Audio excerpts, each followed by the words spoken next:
जवळजवळ 7 वर्षापासून जनहितासाठी आंदोलन करतोय आणि त्याचं बक्षीस या ठिकाणी आज मला मिळालेलं आहे। सन्माननीय सिटी चौक पोलीस स्टेशनचे एसीपी यांच्याकडनं ही नोटीस मला मिळालेली आहे।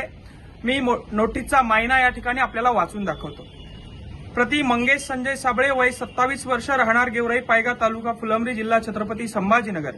आपणास या नोटिसीद्वारे कळवण्यात येते की तुमच्या विरुद्ध पोलीस ठाणे सिटी चौकच्या वतीने कलम 56(1)(अ) व महाराष्ट्र पोलीस कायद्याप्रमाणे पुढील अभिकथने करण्यात आली असून तुम्हास छत्रपती संभाजीनगर जिल्हा व जालना जिल्ह्यातून 2 वर्षाकरता हद्दपार करण्यात यावे असे या कारवाईत सुचवले आहे।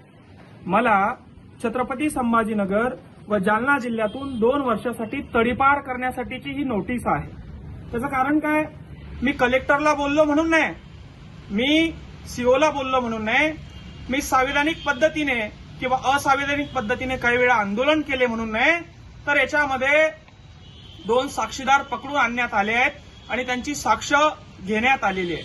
मी आंदोलन करतो, मी समाजासाठी भांडतो म्हणून तडीपार करत नाहीये, तर या छत्रपती संभाजीनगरचे सीपी सन्माननीय पवार व डीसीपी अतुलकर या दोघांनी आयएएस पदावर असताना संविधानाचा गैरवापर करून मी आंदोलन करतो म्हणून नाही, तर माझ्या विरोधात 2 साक्षीदार उभे केले, त्यांना खोटी साक्ष द्यायला लावली आणि त्यासाठी ते गुंडगिरीचे, व्यसनाचे आणि खंडणीचे गुन्हे या पद्धतीचे त्यांच्याकडनं दाखल करून घेतले आणि ते या 5 पानाच्या नोटिसीमध्ये त्यांचे जाब घेतले आणि मला तडीपारीसाठी त्यांनी पात्र ठरवलं। खरं तर या जिल्ह्याचे सीपी सन्माननीय पवार सर व या जिल्ह्याचे डीसीपी सन्माननीय अतुलकर दोघांचे मी आभार मानतो। आपण दोघंही आयएएस अधिकारी आहात आणि संविधानाचा योग्य पद्धतीने आपण वापर करता आहात। आपल्याला एखादा मुलगा आवाज उचलतोय तर त्या पाठीमागचं कारण शोधण्याऐवजी त्या मुलाचा आवाज कसा दाबायचा, सामान्यासाठी लढणाऱ्याचा आवाज जर का तुम्ही दाबणार असाल तर उद्या सामान्यावरही अशी कारवाई तुम्ही करणार नाही याची काय गॅरंटी आहे? खऱ्या अर्थानं शहरामध्ये मर्डर होत असताना, अवैध धंदे सुरू असताना शहरामध्ये अन्यायाविरुद्ध आवाज उचलणाऱ्या लेकरांवर, अन्यायाविरुद्ध आवाज उचलणाऱ्या तरुणावर अशा पद्धतीने तडीपारीची कारवाई करण्यात येते आणि याला राजकीय वास देखील मला येतोय। छत्रपती संभाजीनगरमधून तडीपार केलं किंवा जालन्यामधून तडीपार केलं, 2 वर्षाकरिता केलं, तर मला कुठलीही निवडणूक लढता येणार नाही याचा राजकीय वास, सुगंध कुठतरी येतोय आणि गृहमंत्र्याचा कुठला माणूस सीपी आणि डीसीपी यांना पाठबळ देतोय याची देखील मला कल्पना आहे।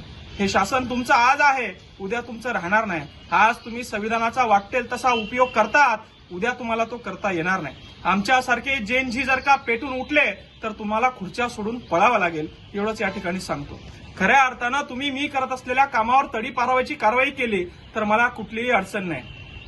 मला तुम्ही एन्काउंटर जरी केलं, मला एमपीडीए केलं तरी मला कुठली अडचण नाही, पण माझा स्वाभिमान, माझा सन्मान आणि मी करत असलेलं काम बाजूला सोडून माझ्यावर खोटे गुन्हे दाखल करून या ठिकाणी तुम्ही ही कारवाई करत आहात। यामुळे सीपी आणि डीसीपी संविधानाचा गैरवापर कशा पद्धतीने करत आहात।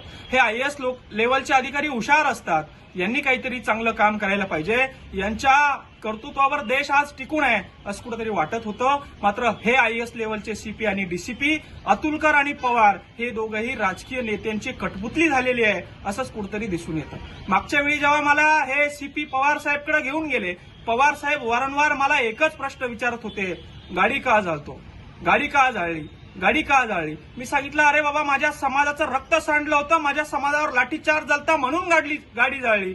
गाडी नसती जाळली तर मी स्वतःला जाळलं असतं म्हणून गाडी जाळली। या गाडी जाळण्यावर त्यांना एवढा काय त्रास झाला हे मला समजायला पर्याय नाही। मग असं असताना गाडी जाळली म्हणून, असं असताना समाजासाठी काम केलं म्हणून, असं असताना कलेक्टरला, सीओला, विविध अधिकाऱ्यांना जाब विचारला म्हणून कारवाई करायला हवी, तर कारवाई कशा आधारे केली हे मी आपल्याला दोन्ही साक्षीदाराचे कथन वाचून दाखवतो।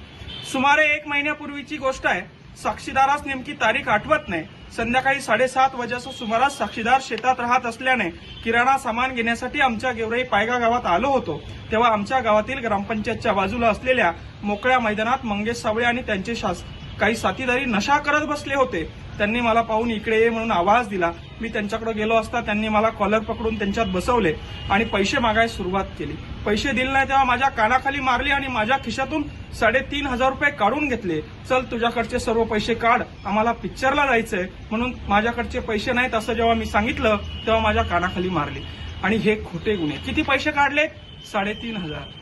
दादा हो, मी माझ्या गावामध्ये 7:30 वाजेच्या दरम्यान दारू पीत बसलो होतो माझ्या सोबत्याबरोबर आणि एका जणाला मी बोलवलं, 3,500 त्याच्या खिशातले काढले आणि त्याच्या कानफटीत मारली. हा गुन्हा माझ्यावर दाखल केला. अरे मी सरपंच आहे, मी 150 विहिरी मंजूर केला. एका विहिरीचे 5,000 10,000 जरी घेतले तर 3, 4, 5 लाख रुपये कशी मी जमा करू शकतो? 3,500 रुपयासाठी मी एखाद्याच्या कानफटीत मारेल? आणि याने कुठेही तक्रार केली नाही. आज मोबाईल आहे लोकांकडे, याने कुठेही व्हिडिओ काढला नाही. असे खोटे जाब घेऊन, आणि हा जाब कशाच्या आधारावर दिलाय? हकीकत सांगून साक्षीदाराने यानंतर कुठेही साक्ष अथवा जबाब देणार नाही या अटीवर सदरचा जबाब दिलाय. वाक्याचा अर्थ लक्षात येतोय? हकीकत सांगून साक्षीदाराने यानंतर कुठेही साक्ष अथवा जबाब देणार नाही या अटीवर, म्हणजे मी समोर येणार नाही, माझी साक्ष अशीच ठेवा. दुसरा साक्षीदार काय म्हणते पहा. 4 वाजेच्या सुमारास साक्षीदार यांच्या मोटरसायकलवर फुलंब्री येथून गेवराई पायगा गिरजा नदीच्या पुलावरून जात असताना मंगेश सावळे यांच्या काळ्या रंगाच्या स्कॉर्पिओमध्ये मला क्रॉस झाले. त्यांनी मला पाहून त्यांची स्कॉर्पिओ माझ्या पाठीमागं लावली, ती माझ्या गाडीला आडवी लावली आणि मला गाडीच्या खाली ओढून माझ्या कानाखाली मारून गिरजा नदीच्या पुलाखाली घेऊन गेले आणि माझ्या खिशातले 4,500 रुपये काढून घेतले. अरे काय धंदे झाले? सीपी आणि डीसीपी लेवलचे अधिकारी तुम्हाला असे खोटे चाळे करायला सुचतात कसे रे? असा कसा तुम्ही देश चालवणार आहे रे? असं जर खोटे बयान घेऊन तुम्ही देश चालवणार असाल तर धिक्कार आहे की मी या ठिकाणी जन्माला आलो. छत्रपती शिवाजी महाराजांचा, डॉक्टर बाबासाहेब आंबेडकरांचं संविधान असलेला हा महाराष्ट्र, आणि या महाराष्ट्रामध्ये पवार सीपी सारखे, अतुलकर डीसीपी सारखे अधिकारी जर राजकीय नेत्यांचं ऐकून माझ्यासारख्यावर तडीपाराची कारवाई करत असेल, 2-2 वर्ष मला या जिल्ह्यातून लोकांपासून तोडण्याचं काम करत असेल, तर याला महाराष्ट्राचे मुख्यमंत्री आणि गृहमंत्री आणि यांचं कुठला एक संभाजीनगरमधला व्यक्ती आहे जो यांना सपोर्ट करतोय आणि मला त्याला आमदार व्हायचंय म्हणून मला या जिल्ह्यातून पळवून लावण्याचं काम करतोय. मी त्यांना एकच सांगू इच्छितो, बाबा हो, असं केलं ना तुम्ही आमदार होणार नाही. मंगेश सावळीची नाळ ही जनतेशी जोडलेली आहे. जमिनीतून, शेतीच्या मातीतून उगलेला मी नेतृत्व आहे. मला 2 वर्ष काय 10 वर्ष जरी तडीपार केलं, तुम्ही मला आवाज उचलू देणार नसाल, शिक्षणावर बोलू देणार नसाल, गोरगरीब कष्टकऱ्यांसोबत बोलू देणार नसाल, त्यांचे कामं करू देणार नसाल, तर या जेनजीनं करायचं काय? या तरुण पिढीनं करायचं काय?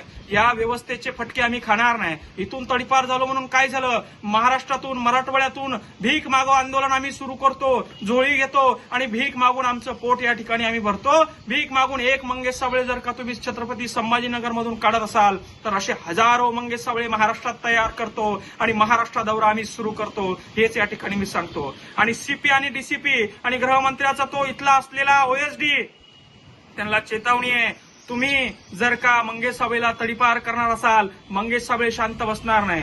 तुम्ही सन्माननीय मनोजदादा जरांगे यांच्याविषयी काय कट रचले, काय काय ऑफर माझ्याकडे घेऊन आले, कुठल्या कुठल्या हॉटेलमध्ये बसले, हे सगळे पुरावे माझ्याकडे आहेत. मनोजदादा यांचं आंदोलन मोडण्यासाठी, त्यांच्यावर डाव टाकण्यासाठी तुम्ही सगळे केलेले खेळ मी अजून समाजासमोर बोललो नाही. तुमचं आमचं काही नातं लागतं म्हणून मी शांत आहे, पण जर का मी बोललो तर तुम्हाला ही जनता पळू पळू मारल्याशिवाय राहणार नाही. एवढे मोठे हे तुमचे गुन्हे आहे, एवढंच सांगतो. आणि मी तडीपार व्हायला तयार आहे हे देखील सांगतो. जय जवान, जय किसान.